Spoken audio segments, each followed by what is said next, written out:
Well, hey, Together Church family, Alice and I were talking just the other night about the early days of Together Church.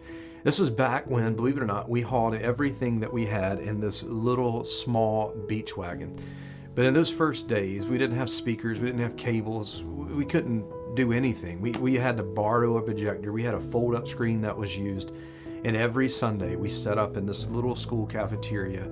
It wasn't polished, it was simple. And she asked me this question. She said, do you remember the first worship song that we ever sang as a church? And I said, I don't. She said it was Jesus at the center. And we sing those words, Jesus at the center of it all, from beginning to the end. It has always been about you, Jesus. She said back then that was the foundation of our church. Back then we didn't have much to manage. And that's why I think Colossians 1 matters so much to us. And Paul writes this in Colossians chapter 1:15, that Jesus is the image of the invisible God. So if you want to know what God's like, you've got to look at Jesus. He isn't a projection of our ideas. He is the visible revelation of God. Verse 16 says that everything was created by him and for him. That means that Jesus isn't some supporting character in the universe. He is the actual source of it. And it means that this church exists for him. Your life exists for him. Then verse 17, Paul says, he is above all things, and by him all things hold together. That phrase, hold together, is powerful. It literally means in the Greek to stand together or cohere, or maybe even be sustained. And it's written in a way that means that this is ongoing. It's not something that Jesus did once. It's something that he continues to do even right now. He is actively holding everything together. If Christ stops sustaining creation for even a second, atoms separate, gravity fails, and everything would collapse into chaos. The fact that you and I are even breathing right now is evidence of his sustaining power. Think about a wheel. If the hub is strong, the spokes stay aligned.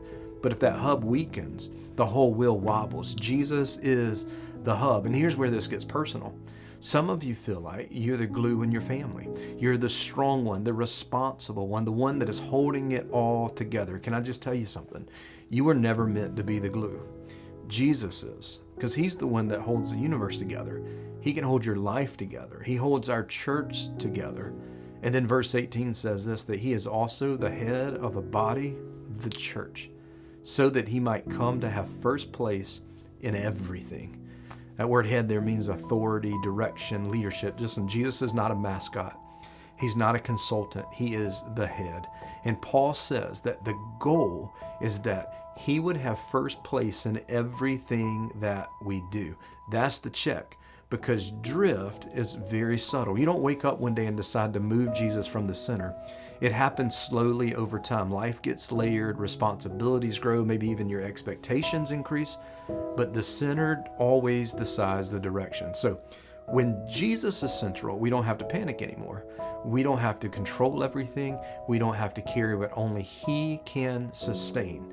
And if he holds the universe together, he can hold your Tuesday together. He can hold your Wednesday together.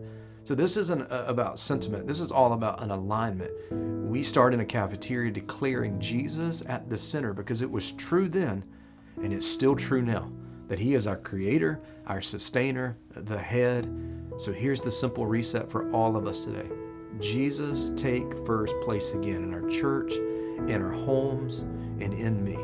Jesus, be the center. Let's make that our declaration this week. In everything we do, our lives orbit around the very one who holds all things together.